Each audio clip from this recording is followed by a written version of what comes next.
This week on VVSD Staff Spotlight, we are visiting with Veronica Garduno, who is the Executive Secretary in the Multilingual Department here at VVSD. One of the main things Veronica does is translation work, and that was the basis of your job when you started, and now you've moved up to be an Executive Secretary. Can you share with us to start your journey to becoming not just multilingual, but multiliterate? Okay. I was born in Mexico. I grew up there. My parents brought me here when I was 13 years old. So I went to school here, and here is where I learned how to speak, read, and write English. In Mexico, I learned how to read, speak, and write Spanish. Explain exactly what the differences are between being multilingual and multiliterate. Okay, a bilingual translator converts messages in two languages. And biliteracy is the ability to read and write in two languages.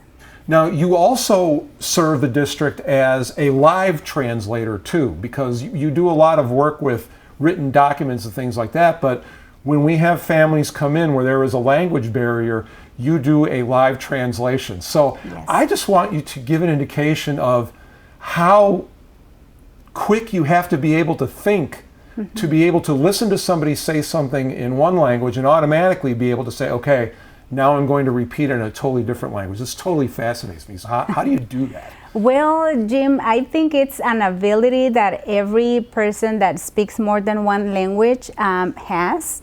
It's just like it's automatically, you know, when you know two languages, when you're listening to English, for example, your mind is like thinking in Spanish or translating in Spanish right away, and vice versa. So when you get used to it, like it's something that it's not very difficult to do.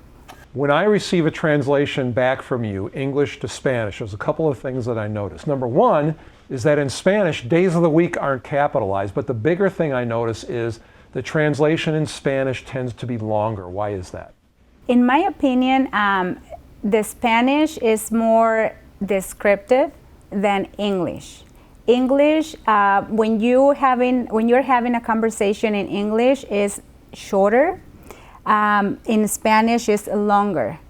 So when I translate from English to Spanish, I always have to modify everything, because if you use, for example, Google Translate, it's not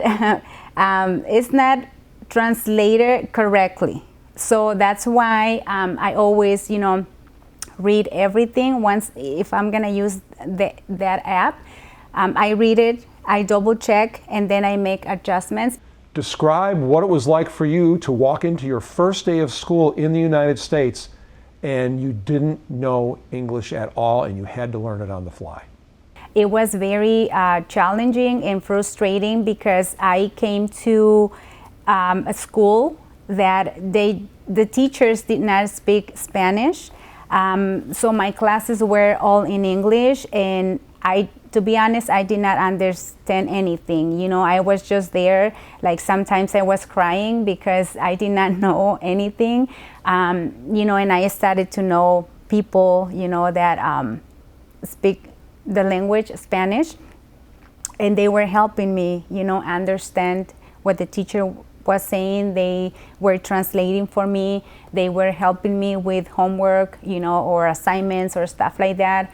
And, but eventually I started, learning the language, and now that's why I want to help people, I don't want them to feel the same way I did when I came here to this country without knowing the language. So you came to this country when you were 13 and did not know how to speak English. How long was it before you got to the point where you felt like, okay, I can understand, I can converse, I can participate? I think it took me 4 years. Like when I was in high school, I started in my freshman year. And by the time I graduated high school, I think it's when I felt ready, to talk to people in English and communicate, with them and have a conversation with with people in that language, in English.